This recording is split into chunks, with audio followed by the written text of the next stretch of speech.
Welcome to the Blooming League of Original Podcasts.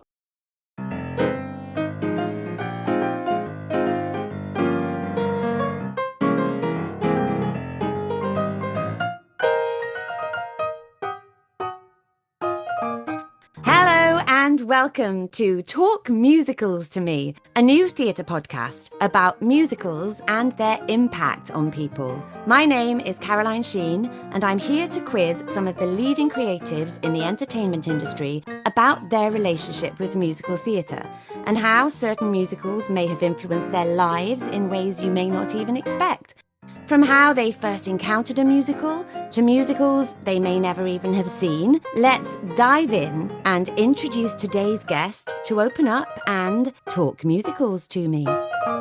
Talking musicals today is Tony Award-winning director John Doyle. He has probably run more theatres than we've had hot dinners. Most recently, I believe, the Classic Stage Company in New York City, but also York Theatre Royal, the Everyman Theatre in Liverpool, and the Everyman Theatre in Cheltenham. And he was associate director at the Watermill Theatre, which listeners to this podcast will know is one of my favourite theatres in the whole world. Best known to musical theatre lovers as the man who reinvented many musicals for companies of actor-musicians, his production of Sweeney Todd, which began at the Watermill, transferred to the West End and Broadway. He carried on his Sondheim work with Company on Broadway and then worked alongside Stephen Sondheim and John Weidman on their show Roadshow, which had had previous lives as Wise Guys and Bounce. Roadshow came to London to the Meniere Chocolate Factory, and a year or so later, John returned to the Meniere with The Colour Purple, which ended up on Broadway and launched the stateside career of the incredible Cynthia Erivo. John is back in the UK with Alfred Hitchcock Presents at the Theatre in Bath. I think it's the Theatre Royal in Bath. It's a pleasure to introduce John Doyle to talk musicals to me. Hello, John. Hi, Carol. Nice to see you. It's lovely to see you and an absolute pleasure. I'm so excited to talk to you because my husband Mike did Roadshow with you at the Watermill and absolutely loved every second of the way you work. And every day he would come home going, I've never worked like this before. It's absolutely fascinating.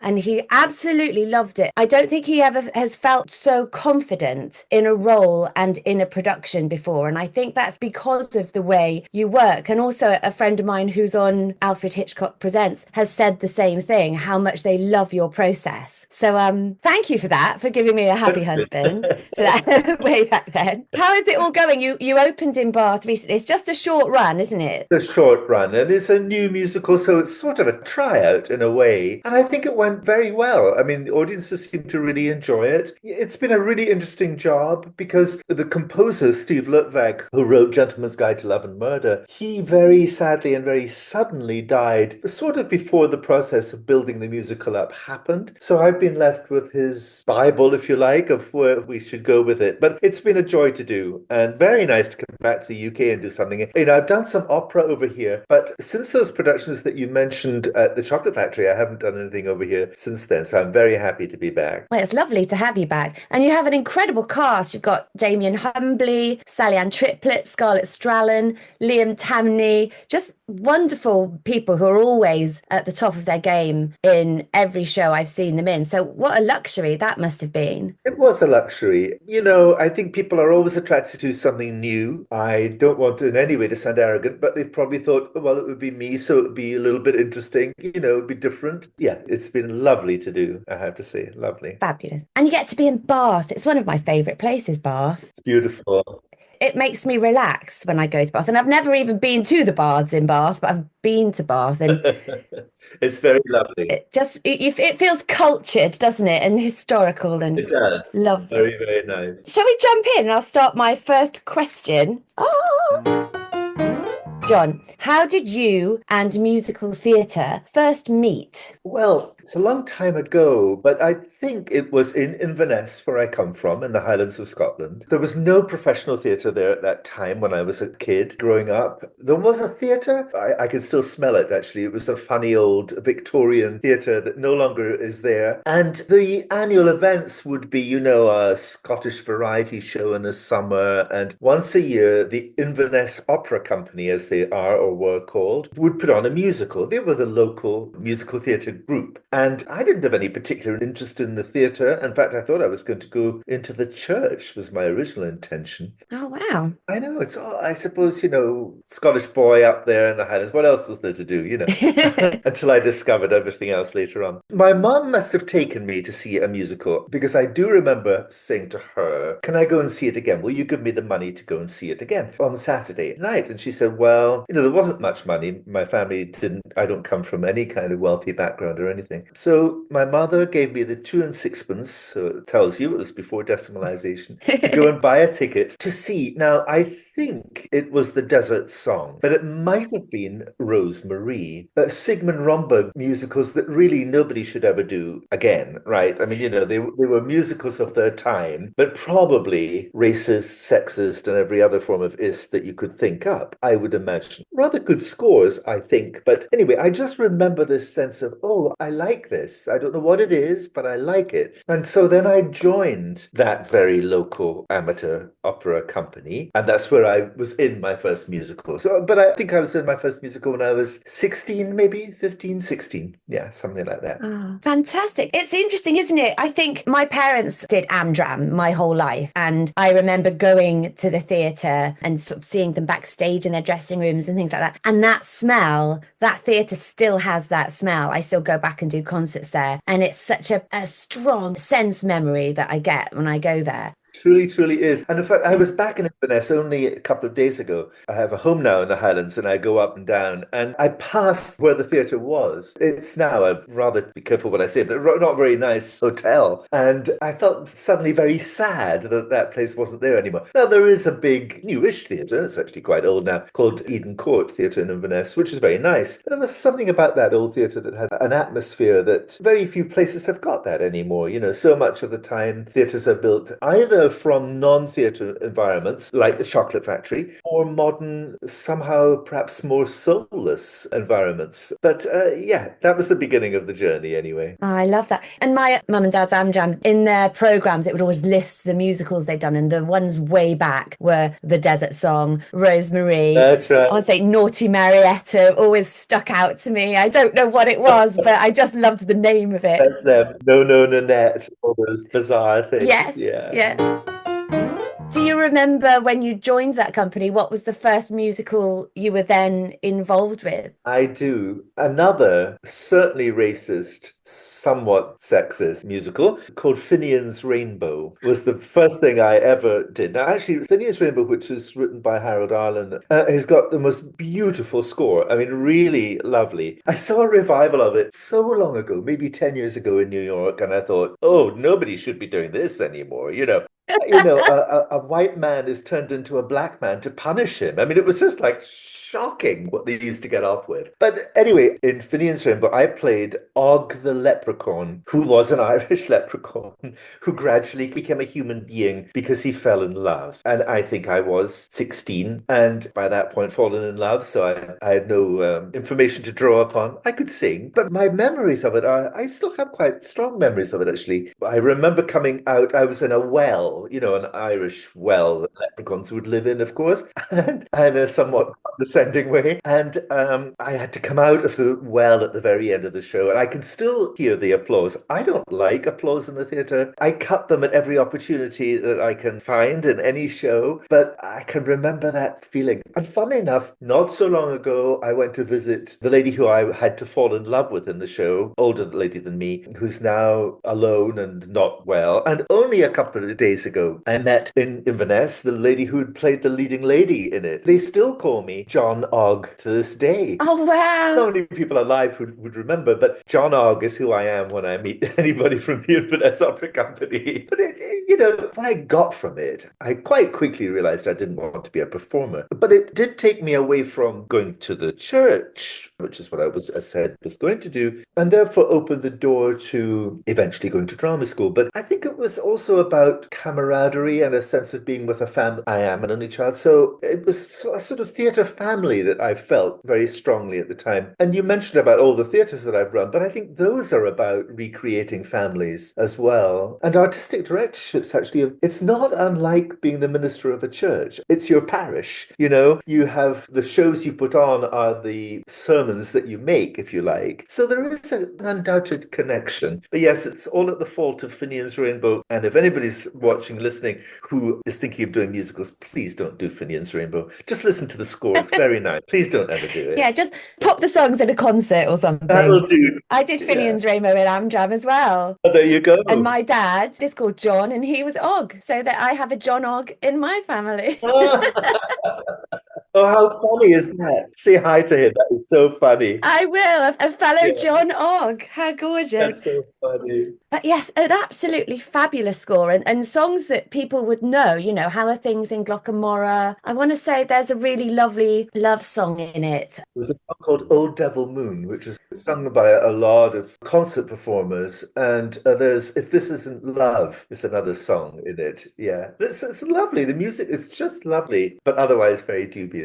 There's a film of it as well, isn't there, with Petula Clark and Fred Astaire. An absolutely terrible film. So did you carry on with that company, John, and do more things? A little bit. I don't remember what else I did with them really, but I did some more things. And then I started being in some plays at school a little bit. Then I was very lucky that I was in an opera at school, a beautiful piece by Mozart called Così fan tutte. And it sounds like we were a very posh school. We absolutely weren't, but we were blessed. I was blessed anyway in having a wonderful, wonderful music teacher. He must have been quite a young man actually, because he died not too long ago. So he must have been a relatively young man. And he really helped a number of us who had an interest in music to develop that interest. And in fact, of that group of 6 of us who were in COSI, plus the small chorus, 2 of those people went on to become international opera singers. And I was in the piece as well. So for a smallish school in Inverness in the Highlands of Scotland, it's kind of an amazing journey. And it's all thanks to him. And I think most people do have some kind of angel that starts them off, I think. We don't always know who it is, but we do. I'm never very good at when people ask questions about, who are my mentors. I'm not sure that I know who they were or are. I don't know that you know about those until well after the event. But yeah, it's interesting, you ask me these things because very recently I couldn't quite believe it, but I was commissioned by Bloomsbury, Methuen publishers to write my memoir. And it's been the most interesting experience to write about one's whole life from a work point of view. And,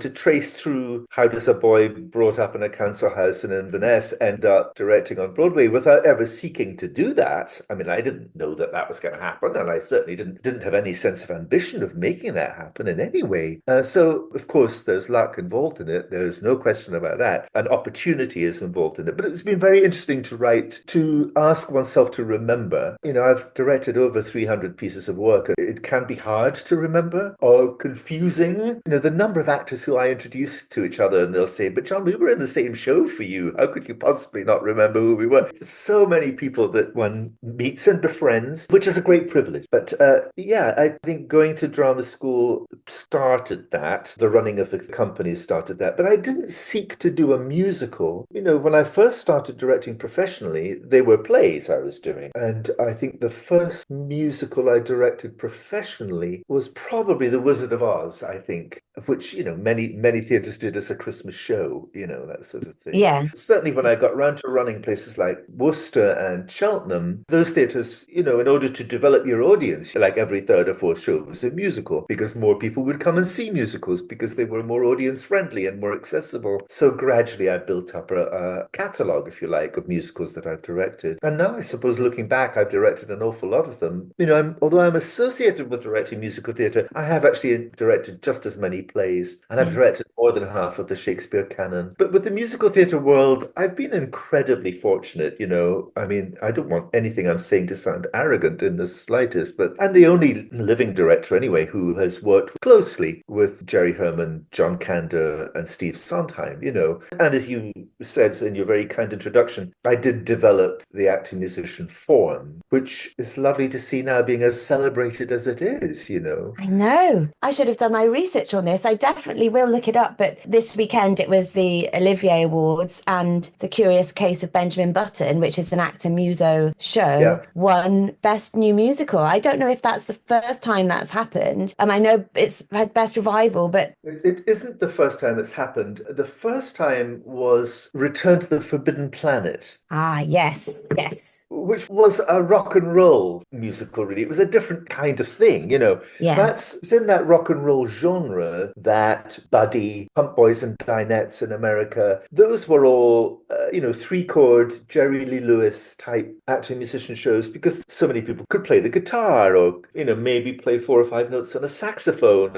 And so those shows were built around that. The first show ever to be an actor musician show as we know it today, and even then it was different, was Candide that I did up at the Everyman in Liverpool. That was the first proper, if you like, actor musician show from a book musical, from a catalogue musical. Even then, they weren't called actor musician shows. I mean, the title actor musician, that happened in a pub at the Watermill, I think. We came up. So yeah, and seeing it develop, and in those days, you would, I can see it now in Candide, the actor, singer, musicians would sort of sit and play. A lot of the time they were playing from music, and then they would get up and do their scenes and carry their instruments with them and maybe blow a couple of notes, but it was of a much more primitive form than it became. Now it's taught at colleges, and I taught the first actor musician course in America. Wow. Amazing, really. I was in a subway in New York one day, and there was a young woman sitting opposite me with her friend. She had her violin, and the person said to her, "Where are you going?" She said, "I'm going to an audition." And the friend said, "What sort of thing?" She said, "I'm an actor musician. It's an actor musician show." And I was sitting opposite her, and I thought, oh my God, if you only knew. How I mean, like, if you only realized, isn't that fun? And it made me think, oh, thank God. Now it doesn't have to just be associated with me. It's become its own form. Yeah, it really has. It really has. It's thrilling. And I've been really lucky to be involved in a couple of them. And I'm not a particularly skilled musician at all, but I have basic skills, which means that as part of my involvement, I'm usually playing very nicely, very nice parts in them. So the leading characters don't always have to play as much, do they, as the other roles? But I have ended up getting my clarinet out a couple of times and my recorder. I've got like grade 4, grade 5 skills, and they always say, you do that, you play the recorder, go and play something. So it's quite good fun. Oh, it's great fun. And if you might have 4 notes on the recorder or on the clarinet that you really play well that are needed for the orchestration. Yeah. So it can be lovely, I mean, certainly now, thinking back to those actor musician shows I did in New York, the musical skill of them is extraordinary. And that's wonderful, wonderful. It's becoming a real, like, seminal part of the theatre industry now, which I think is really exciting. It is like tap dancing shows, Yeah. it's its own form. But who knew? I mean, we didn't know that when we were, it only happened because we couldn't afford an orchestra and singers. For other reason, it was purely pragmatic. So, who knew? What's that word? Necessity is the mother of invention. The mother of invention. There you go. Absolutely right. Exactly what it was. Yeah. John, as a musical theatre audience goer, that doesn't make any sense at all, but you know what I mean. Is there a musical that you go and see the most? Is there one that sort of stands up above the rest? If it's on, you'd want to go and see it? I suppose not particularly, but if I take the question to a slightly different angle, my favourite musical, if I extract Stephen Sondheim from the equation, right? If I look at the sort of the golden age musicals, if we call them that, unquestionably, Guys and Dolls is my favourite musical. It's not my Desert Island musical, that's a Sondheim show, but I love it. I think the score is fantastic. The characters are extraordinary. The book is brilliant. It's perfectly formed. It just is. So that would be the one that, sadly, I wasn't here when that very successful production was being done last year in London, but that's a piece that I've done. I don't think it's the greatest musical ever written, but I think it's very special. It always makes me happy, that show. Yeah. And like you say, the characterizations are so interesting. They're not characters that you meet in other musicals. Oh, and it's also wonderful to have 2 leading men and 2 leading ladies, I mean, that's a great thing. It took us beyond the time of the blonde lady is always the soprano and the redhead is always the funny girl and the dark-haired lady is always the baddie. It took us beyond that. It took us to a new place. I think it's very, very smart writing. Of course, I suppose I also love it because it's utterly and absolutely Manhattan. It's completely New York. The references are totally about, the garage where they played played Crack Shoots is still there. It's kind of wonderful, really, that it's all set in that part of Hell's Kitchen in Manhattan that I know very well and like. I did go and see it at the Bridge, and it did feel like I'd been in New York for the night. The audience were moving around, and it was all going on in and around you. And it did. I felt like I'd been to New York and didn't have to pay an aeroplane ticket. Exactly. John, which musical makes you laugh the most, and which musical makes you cry the most? I'm going to cheat and say to you that every musical of Steve's makes me laugh and makes me cry. And I think that's because he made me laugh and he made me cry. Yeah. That he was very, very complex, fascinating, wonderful, loving, crazy, angry human being. All of that is what made him great and what made him very special in my life as a friend. So really all of his material, I don't think there's one more than any other. The finale of Sunday in the Park with George is one of the most glorious things ever written for the musical theatre. But equally, so is Make Our Garden Grow from Candide, and there's a connection there. Steve was one of the people who was part of the creating of Candide and the Bernstein link. But, even some of the lesser known Sondheim musicals like Passion, which I'm very fond of. I did a production of it in New York with Judy Kuhn, and it was much acclaimed. And that's a glorious score, deeply sad, and yet touching and amusing at times. Into the Woods is funny and tragic all at once, and that wonderful, ironic view of who we are as human beings that is in all of Steve's work. Did you find that when you were with him? Did he seem like, I don't know, somebody who could see humanity for all its flaws and all its fabulousness? When you were sitting with him, did you think, I'm with a sage? Much, much more straightforward than that. I would have thought I'm with an absolute curmudgeon, but I'm with somebody who is so full of love, but yet can't necessarily express in an individual, articulate way. And yet all of the expression of that love and all of the expression of that sadness and anger and joy is in the music. I mean, it just is. You have to listen to one chord and you can feel your heart break. It's extraordinary. So no, but I didn't feel that, obviously I knew him socially as a friend and we would hang out together and who knew? I mean, there's another thing and you think, geez, how did that happen? But I never felt that I was in the lap of the gods or anything like that when I was with him. And I think that would have freaked him out if anybody had thought that about him. He was very uncomfortable with that particular kind of adulation. But, there were so many special evenings. I mean, he asked me to put together one of the 3 big 80th birthday events that they held, and I did one at City Centre. Mia Farrow and I were the 2 compares, and I put together the evening, which was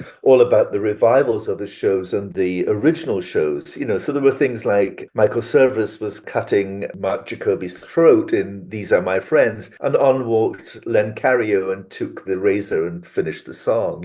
I mean, things like that were just unbelievable. And all of the love that came with that and the love those performers had for Steve. I know that he enjoyed that, but I also know that if strangers came up to him, and I can understand this, and wanted to sort of, touch the hem of the garment, he would absolutely have nothing to do with that. That's interesting. But if you visited with him, or he certainly didn't sit and talk about himself. I mean, he'd talk about you or any gossip that you knew. I mean, he was like the rest of us, really. But there is no doubt in my mind that he was the William Shakespeare of the American musical theatre. Oh, absolutely. Question. The great Barbara Cook once said she felt he was the man who reinvented what the American musical was. And from him onwards, everybody's been influenced by him. Yeah. Everybody. You can hear chord structures in Jason Robert Brown's work, in Janine's work, Janine Tesori. You can hear it in so many people's work. And yeah, somehow he did something that nobody else had ever done. And we were lucky enough to be in the room at the time. I suppose that's just a great thing. Yeah, absolutely. But there's no one musical that does all of that to me. I mentioned having a Desert Island musical of Steve's and that specific overtures, which I adore. I think the music is divine. I would still like to direct a production of A Little Night Music. It's one of the few that I haven't done. I was going to ask that actually. Are you a completist or are there some you haven't done? I haven't done that. I think the only other one that I haven't done is Sunday in the Park with George. And I don't want to do it. And that's not because I don't love it, because I referred to it earlier on. The score is extraordinary. But James Lapine, who's a friend, but the vision of that show was his, and really nobody's ever been able to do it any better than he did. It was a unique thing that he created, this idea of a painting coming to life. I would be the wrong person because I would want to try and reinvent that, and I don't think there's any way to reinvent it. I think it was perfectly itself when it was first created. But that famous, Sunday, da da dee dee dee dee dee, the big choral element of it, I was very fortunate to be invited to Sondheim's memorial in New York, and the theatre was only friends. The public weren't invited in. It was purely for friends. So there were about 300 of us, 350 of us, and I was sitting beside Audra MacDonald, and Patti LuPone was 2 rows down, and Bernadette Peters was 3 or 4 rows across, and you're surrounded by these people, and he had chosen the music that would be sung at his memorial before he died, and none of them were things that he wrote, all things written by other people. But the only thing that he did ask be done was that whoever was there would sing Sunday. So on the program thing, that you're given for those memorials were the words of the great finale of Sunday in the Park with George. 350 people stood up. Well, I cannot tell you what that felt like. I had my hand on Audra MacDonald's back, and we were both singing Sunday in the Park with George together, and this whole room was singing it. And there were people in that room like Mandy Patinkin, Bernadette Peters, for whom it was written. And you think, wow, this is a moment of extraordinary history that I can share with you, but the press didn't see. And that's very Steve Sondheim. Yeah. Oh, extraordinary. John, you've got me going now. I'm a bit of a wreck now.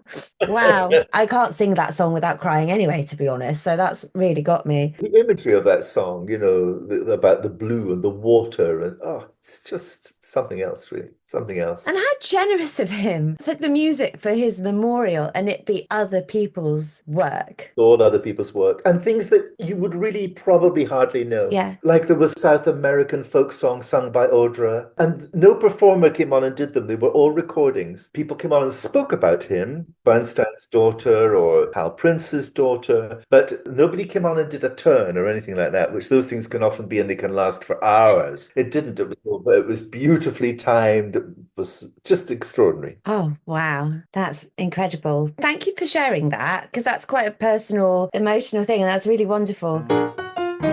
Speaking of Bernstein, my confession question is I have never seen a professional production of West Side Story, and I regret that. I will remedy it one day. Is there a musical out there that you haven't seen yet or that you regret not going to see when it was on? The one musical production that I've not seen, I'll be very specific about what I would like to have seen. I wish I'd seen Patti LuPone do Hal Prince's production of Evita. For a number of reasons. She's a very dear personal friend, so that would have meant a lot to have seen her as a young woman being that role. That icon, it made her a star. It's interesting, isn't it, that it made her a star in a way that Elaine Page, who created the role and is a hugely talented individual, it didn't quite happen that way for her because she was already known. People didn't really know who LuPone was at that point. So I wish I'd seen it for her, and I also wish I'd seen it because I think it was a musical, a production that, again, helped to reinvent how musicals are made. It was very Brechtian,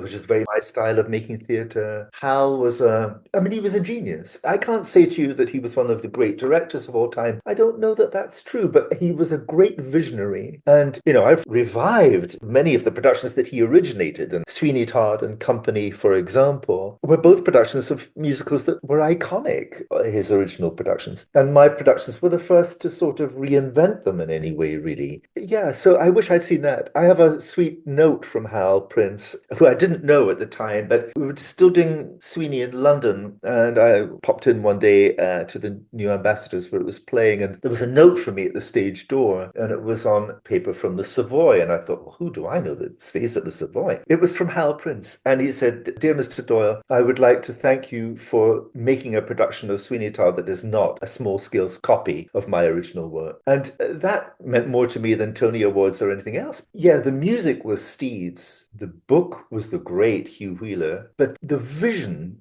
of Sweeney was Hal Prince. his vision of Follies, his vision of Company. Company, the first, I mean, it broke the rules, the first sort of musical to focus on a concept, the first concept musical. We use that word concept and conceptualize all the time now, but those words weren't used then. And they were a group of geniuses who all worked together on an island on the east coast of America. So that's a long answer to your question, but I wish I'd seen Paddy do Evita. Yeah, I wish I'd seen Patty do Evita. That would have been quite something. Like you say, to not know who she was. That's right. Not really. And to not know the show, knowing now what we know of Patti LuPone and her performance style and how much energy she brings, I can imagine the impact that must have made on the theatre community. This young kid. That's right. Yeah. The kid from Long Island, Fabulous. Some years back, somebody was honoring her. And there were a table of us close friends of hers sitting together. And the lady next to me, who I didn't know, had been at Juilliard with her when they first went to drama school. And she said, "Do you see the Patti LuPone you see now?" She said, "She's exactly the same girl that came off Long Island in 1960, whatever it was." She said, "It's the same energy, it's the same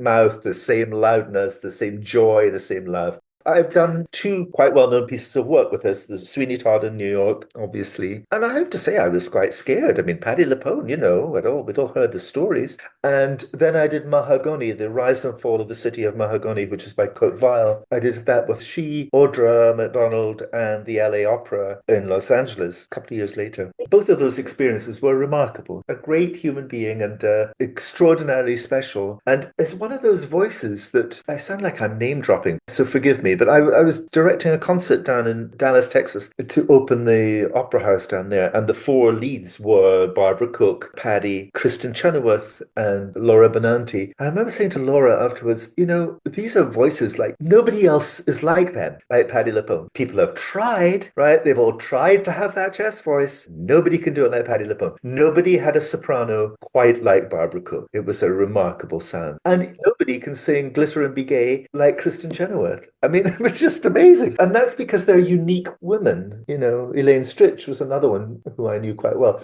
She was a unique human being. And that's what makes them that people want to go and see, isn't it? Because of that authenticity and that unique sound and the genuine. That's right. They genuinely are who they are. Bernadette is the same. She's a very loving, lovely woman. She's genuinely who she is in every moment that you meet her, same as Audra. And that's wonderful to me, that the cream does really come to the top. I mean, there's just no question about it. It does. Obviously, everybody needs a good opportunity and an amazing chance, but it finally does all rise, I think.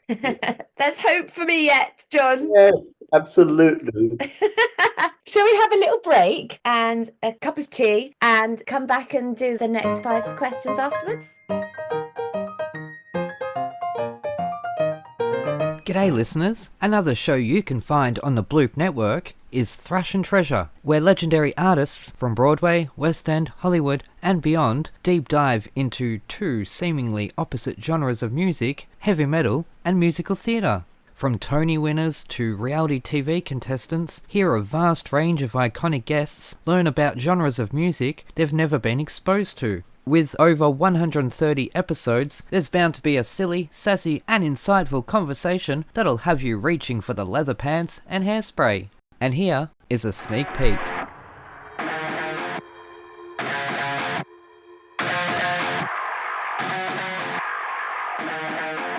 Anyway, so back with Thrash and Treasure. I'm Aaron, and I'm having a brouhaha with our unborn twin, Mr. David Thaxton. So, if you could turn a video game into a musical and a musical into a video game, what would they be? Great question. I'd turn, it would be one of the Grand Theft Autos. I'm just trying to think which one. Yeah. One of the ones that are set, Vice City, maybe? Oh, God, I don't know. A Grand Theft Auto would be great. I think that would make a great musical. Or maybe Red Dead Redemption 2 would make, actually, that's a better one. That would be a good musical.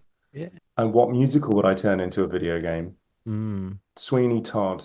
There's a lot of sort of, think of here, there's a big arc there, and there's a big difficulty level in pulling off the thing.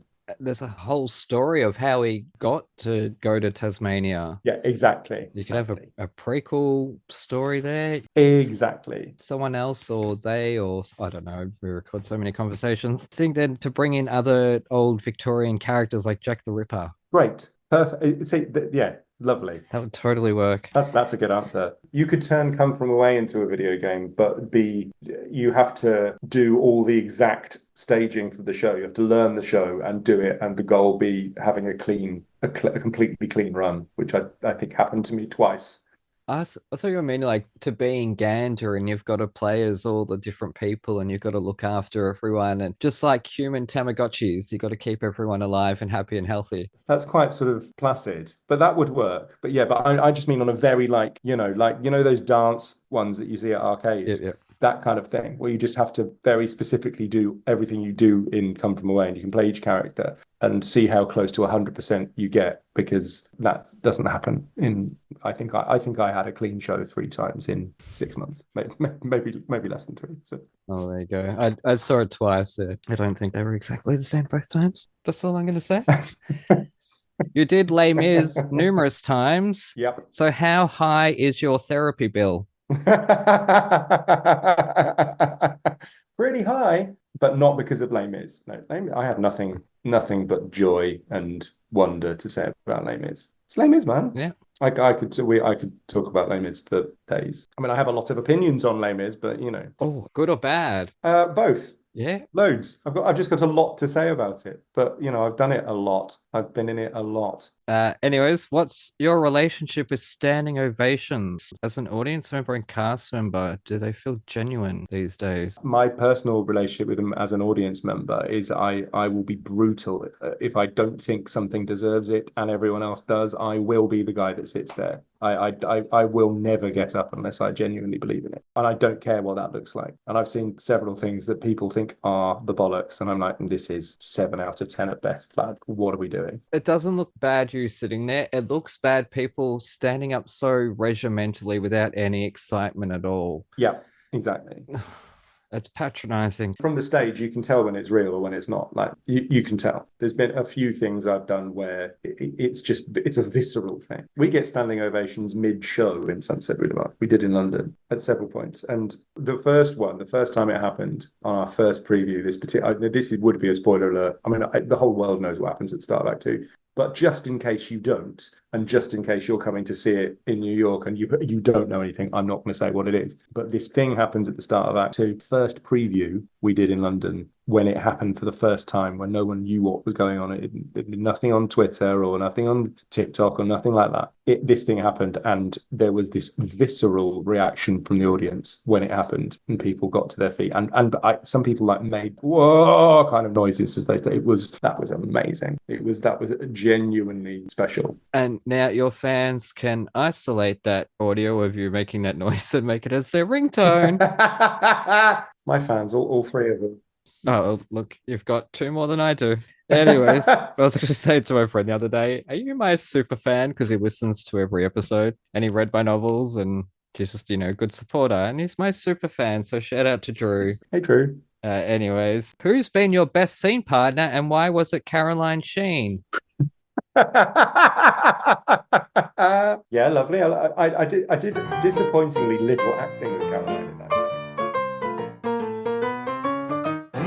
Hello and welcome back to Talk Musicals to Me. We have the fabulous John Doyle talking musicals to us today. John, thank you for returning. I am loving this chat. Thank you so much.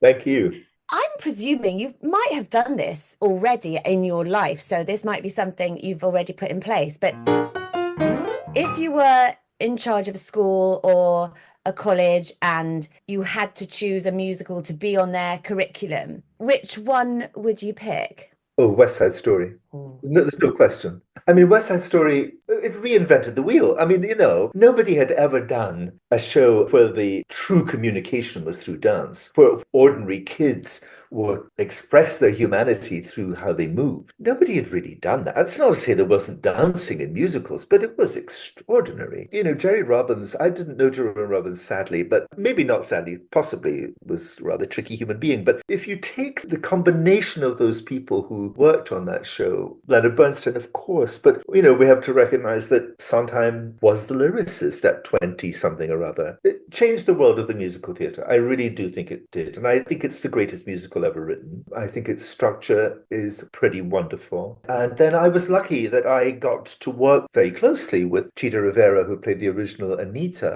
I directed Chita's last Broadway musical, and we became very good friends. And sadly, she's no longer with us. I miss her all the time. But I would be working with her in the rehearsal room and think, oh my God, this is the woman that Jerome Robbins built I Like to Be in America on. It's kind of remarkable, the whole way he directed it. And then that's such a, in a way, arty musical, you could call it, a musical about Romeo and Juliet done by kids on the Upper West Side. Would you ever think that was possible? Could anybody ever say, if somebody wanted you to put money into that, would you? Absolutely not. What an extraordinary thing that it came through and became what it became and influenced everything. The stories about how Bernstein was very keen to write the Great American Musical, and he thought that Candide was going to be the Great American Musical. I think they followed each other one season after the other. I can't remember, but very nearly. And there are themes in Candide that were written for West Side Story, and Make of Our Hands One Heart, I think, was originally written for Candide. The themes that go through both music that they had, that they shifted around, which was not uncommon in those days. Yeah, that must have been an extraordinary thing to be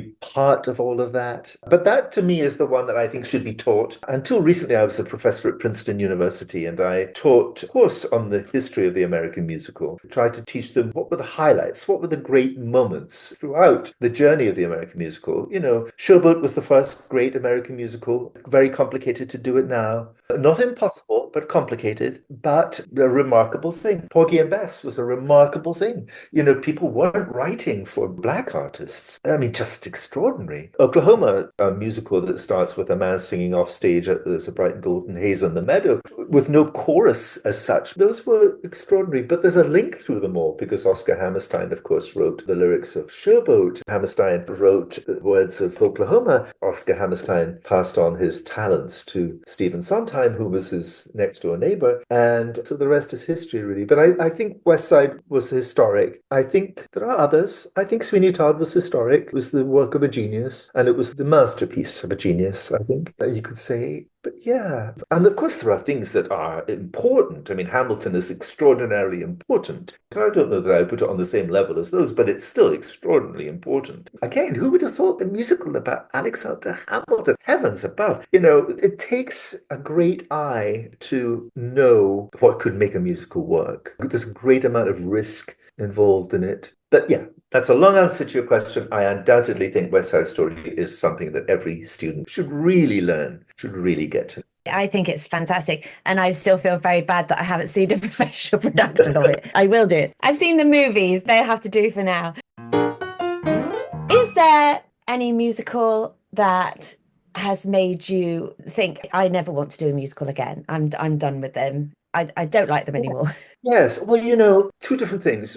One, when I did Sweeney Todd at Cheltenham, and I did a production of it there that was, was fine. I'm sure it was fine. But it was, again, a copy of Hal's original. I didn't know Hal Prince, but that's what everybody did. You had the chair with the chute that sends the body down from upstairs. Everybody did the same thing. And I remember doing that and thinking, why do I feel depressed? And I'm not a person who gets depressed. And I realized that it was because I was copying somebody else. And that as an artist, that's not a good thing to do. It's not our role in life. Our role is to create, not recreate. And so I see revival as being something that breathes new life, that is fresh. When I'm directing a revival, I only do things that I can treat as if it was a new musical. So that was one thing that stopped me. And it stopped me for a while, actually. It stopped me directing musicals for 5 years. And the first musical I did after that was Candide at Liverpool. And that, again, started a reinvention. And actually, Alfred Hitchcock is not one of them. But I can think of a couple of new musicals that I've got involved in where I thought, I shouldn't have said yes to this. I don't know why. And I knew the day when I met the composers that I shouldn't have said yes, but I got conned into it in some way or drawn into it. And I still feel the same thing.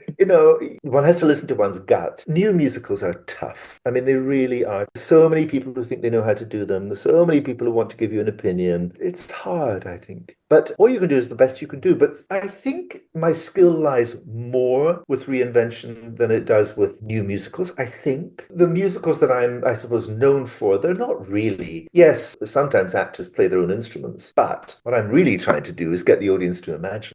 We've dangerously are creating a form of theatre through technology, which is a wonderful thing. But through technology, we're creating a form of theatre that is no longer human. It's visually startling. It's very expensive. Therefore, the ticket prices are very high. Therefore, ordinary people like me from that housing estate in Inverness would not have been able to afford to go to the theatre and therefore wouldn't have had a career. And there'll be a lot of people like that out there. So I think we have to be careful. I think what something like that production of Sweeney Todd did, which Lapone said at the time was, oh, this is giving the theatre back to the actor. This is actually saying, this is about performers telling a story. And you as an audience member have to imagine that you are in the East End of London in a certain year or whatever it is. Your job as an audience is to imagine. Everybody comes to a theatre to imagine. They may not know it, but that's what we did as children when stories were read to us. And it's still more complicated than that, really. It's all forms of storytelling. And so often we let the projection designer, no disrespect to them, they're very skilled, but we let them tell the story. We don't let the actor tell the story. That to me is the beginning of the end. I actually thought the beginning of the end was when a helicopter landed on stage in Miss Saigon. I thought, oh,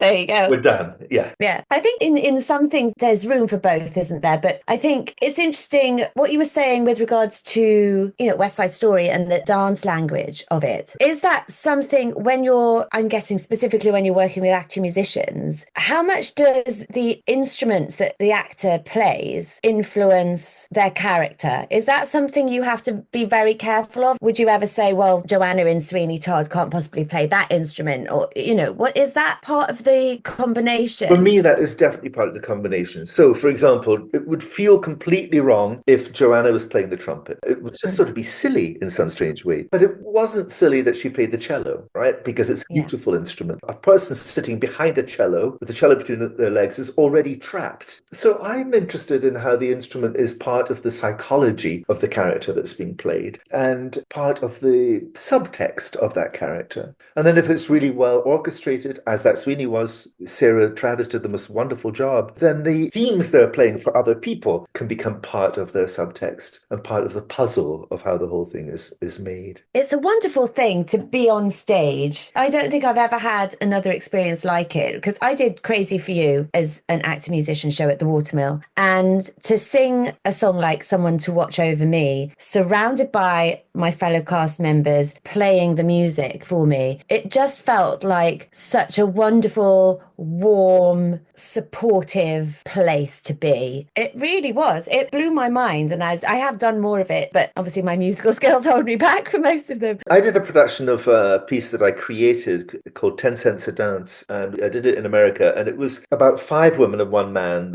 all around the music of Rodgers and Hart. And the women all played the same woman at 5 different ages of her life. So it was a taxi dancer, 10 cents a dance, at the ages of 20, 30, 40, 50, and 60. And they had the same hair color, they wore the same costume, not exactly, the suited each body differently, but the same. And Donna McKechnie played the oldest of them. Donna McKechnie, who was the original Cassie in A Chorus Line, who's had a huge career. And there she was, playing Tubular Bells or something, in this production where these 5 women were the orchestra, and the man, Malcolm Getz, played piano throughout it. They were kind of the Larry Hart, and he was the Richard Rodgers. And we were rehearsing one day, and it was just a joyous experience and watching them play together, these women. It was just watching women play together. It's not, I hope that doesn't sound in any way sexist, but it's just joy to see. And, I'm old enough to remember when it was shocking that women joined orchestras. It used to be a totally male-dominated world. You very seldom to this day will find women playing on a Broadway orchestra pit. But to see these women make music together, and I stopped and I said, how does this feel? And Donna McKechnie said, I live for this shit.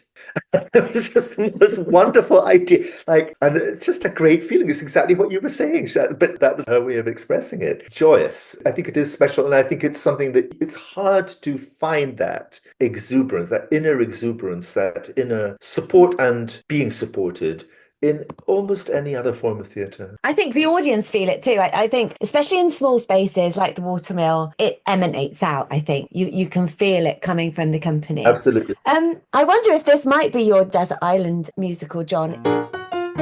Is there any musical which inspired you to make a strong choice in your life? When you came out of it, had you changed in some way? We're going to live your life differently? Or Okay, it's not a musical that I saw, it's a musical that I did. And it's not my Desert Island musical because, as I said, that's specific overtures because I think that's so complex and I love John Weidman's work and all of that. Company I loved doing and it was rather special. But I'd say The Color Purple, particularly on Broadway. I enjoyed doing it at the Chocolate Factory, but in Britain, obviously, we have black communities, and obviously we have hugely skilled black actors. They're not African American. And I found myself through the success of what happened at the Chocolate Factory, I found myself directing it on Broadway really as the only white person in the room, which was a remarkable privilege, a humbling, remarkable thing, leading this family of African American performers, some of whom have gone on to have extraordinary careers, some of whom already had extraordinary careers. Jennifer Hudson,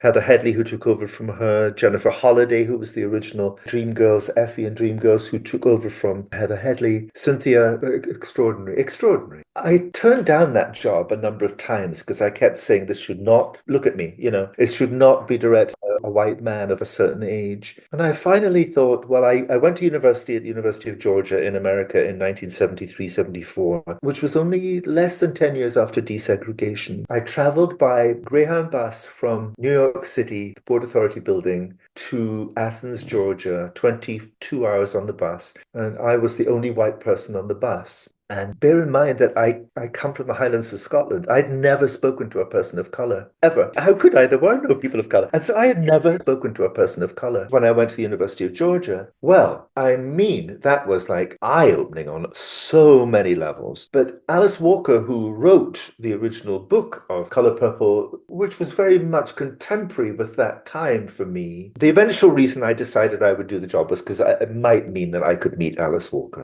And indeed, of course, that is exactly what happened. But it was life-changing. Actually, it really was. And it was life-changing in America in a way that it never was when we did it at the Chocolate Factory. It was great at the Chocolate Factory, but it wasn't that. And it had a wonderful cast at the Chocolate Factory, not only Cynthia, but Nicola Hughes, who's now in Alfred Hitchcock Presents, wonderful performer. So many wonderful people. But yeah, I thought I might get shouted down for doing it in America. I didn't, thank God. It won the Tony. I got Tony nominated. It made Cynthia an overnight star. I mean, just extraordinary. Those are all wonderful things. But the most wonderful thing was that at the end of the show, when the company was singing the Colour Purple Reprise, which is really like a hymn, it's like a religious song, you would see whole audiences of people, black, white, gay, Jewish, Christian, everything, all put their hands up in the air with the cast. It was shockingly moving. And I didn't know that's what we were making. I mean, I genuinely didn't. That didn't happen at the Chocolate Factory. We got a great response, but that didn't happen. We were making it right at the beginning of Black Lives Matter. Hillary Clinton lost the election during that time. In fact, she came to the final performance having lost the election. It was the first thing that she went out to see having lost the election. Oprah Winfrey was the producer. I mean, for heaven's sake, it was a great, great privilege, but very moving and very felt important, and I think has continued to be important for a lot of people who saw it. So again, I keep saying, who knew? I didn't know. That's the thing about being an artist. You don't know. You can't, if I could say to you, oh, do that, it'll be a great success, I'd be lying. There is no answer. All you can do is tell your truth at any moment of any day, in any rehearsal room, anywhere in the world. And maybe good things will happen, maybe not. Maybe the good thing will be that you make a new friend in a show. Maybe the good thing will be one person who you influence. That's enough. That's enough. But yeah, it would be the Colour Purple. I think it's interesting, like earlier on you said, sometimes you need to go with your gut. But I think maybe with Colour Purple, sometimes you need to do something that scares you. Oh, yeah. Potentially. Oh, yeah. Yeah. It did scare me. I mean, I genuinely didn't know if I would say the wrong thing. We had two stage managers on it, one of whom was white. Actually, he was the other white person in the room, and one of whom was Sharika, a black girl. And I would say to her at every rehearsal, did I say anything today that I shouldn't have said? Because I needed to know. I needed to have, it's complicated, very complicated. Then I did the first production for a long, long time in America of Carmen Jones, which is the black version of Carmen, which was written, of course, by Oscar Hammerstein and Bizet. The leading role was played by a wonderful performer called Anika Noni Rose, who was in the movie of Dreamgirls, one of the three girls. And I would say to her every day, are we okay? Have I said anything wrong? I mean, she didn't care anyway. It's about intention, isn't it? And I think if people in a room know that that you are there and you are being open about your vulnerability, then it will endear people and people will collaborate in a better way because of that. Because everybody's vulnerable, aren't they? And admitting to that. Correct. I mean, I said on the first day of any of those rehearsal periods, this is not my story. But what I can tell you is, I know what poverty is as part of this story. I know as a gay man, I know what it's like to be, particularly when I was growing up, put to one side. I know what it feels like to see the world through a different set of eyes to many people. And those are all things that I can bring to the piece. And I went to the University of Georgia, which actually, I was the only person in the room who had actually been to Georgia. So I was one step ahead of all of the cast. But yeah, it was very important to say, I can help you to tell this story. It's not my story, but I can help you to tell it. That's really a director's job anyway. And then, of course, it ran on Broadway for a year and a half nearly, I think, and then it toured America for 2 years. And people saw it in extraordinary big theaters and wonderful. Did it go to Georgia? Did it do Atlanta? Did it do the Fox? It did Atlanta, 5,000 seats. Filled it for a month, and it was exactly the same show that had been on Broadway and exactly the same show that had been at the Chocolate Factory. I love that. I know how big that theatre is. I did Mary Poppins in that theatre and it's incredible. But yeah, that must have been amazing to take it there. You did touch on it in that answer, John. What do you think is the secret to a good musical? Well, I think its relationship with human beings is crucial. But I think the simple, most important thing is that it have a good book. Book writers are undervalued. They either get cut or they get blamed. I think really that's one thing that Steve Sondheim did. He really honored and loved his book writers. And I think, I'm lucky. I work very closely with Terence McNally, who's also another great book writer of musicals. Ragtime is not at all bad. We did a lovely very enjoyable production. He died by that point, but of A Man of No Importance in New York with Aaron Flaherty, which was wonderful to do. But the book writer for me is the person that interests me the most in it all. And I think, and most of the time the idea was theirs. The idea doesn't come from the composer. Most of the time it comes from the book writer who takes the idea. John Weidman had written a play about Japan that he took to Hal Prince, who happened to know his dad, who said, this should be a musical, I'll ask Steve Sondheim if he'll do it. And that becomes the musical I'd like to take to my desert island. So for me, it's the book writer. We had John Weidman on and he told us that all those fabulous stories about Hal Prince and writing the play and then, working with Steve. And he taught me. I always thought the book writer just wrote the bits in between. I had no idea that it was that incredibly naive of me. But, I said, obviously in the 80s, 90s, when all the kind of through sung things, the book writer must have felt a little bit sort of forgotten about. But he said, no, because the book writer is behind all those. Contact had very little, but he shapes the whole thing or they shape the whole thing. McNally used to say he was the architect of the musical. There's the shaping, the architecture. In terms of many of Steve's musicals, if you look at them, the way they're written, I mean, Steve Sondheim was also a playwright at heart. I don't think he wrote great plays, but he was a playwright. But he would take, a paragraph that James or John or Hugh or anybody had written, George Firth, he'd take a paragraph of their text and then refine that down into being lyrical structure, and then that became a song. I was lucky that I got to work with George Firth quite closely on Company, and he was a real character. I remember being with the two of them one evening, and they started bantering off each other, and I thought, wait a minute, this wasn't written for Elaine Stritch, it was written for you two. I mean, they just sounded like zingers all the time, because they're human beings, and that's their sense of humor, and that sense of humor goes into their work. But yeah, the book writer is, for me, the linchpin of the whole thing. Brilliant.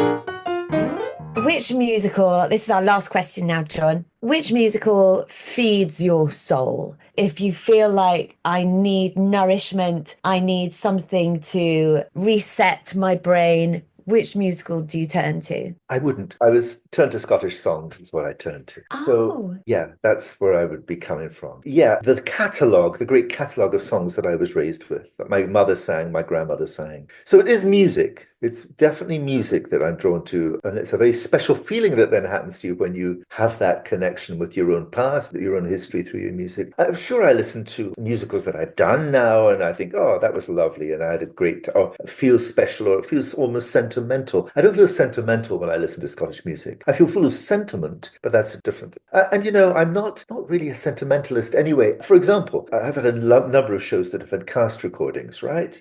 Sweeney Todd, Company, Colour Purple, blah, blah, blah. I have never taken any of them out of the cellophane. I've never listened to any of them. It doesn't interest me in the least. I don't read reviews of them. I couldn't care less. I'm only interested in the making of them. So that's me. Yeah. I love that you've come like full circle back to Scotland. I recently did a concert actually with a Scottish opera singer, and he sang some Scottish songs, and they are fantastic. And they was a personal request of the person who we were singing for, and it was really wonderful. I'm Welsh, and a lot of the Welsh music is in Welsh, so there's a bit of a disconnect because I don't speak Welsh, so I can't sing along, which is maybe a good thing because then I listen to it and I just cry. So Sure. a Welsh male voice choir singing just gets to some kind of inner core somewhere. That's right. Hits you in the feels, as they say.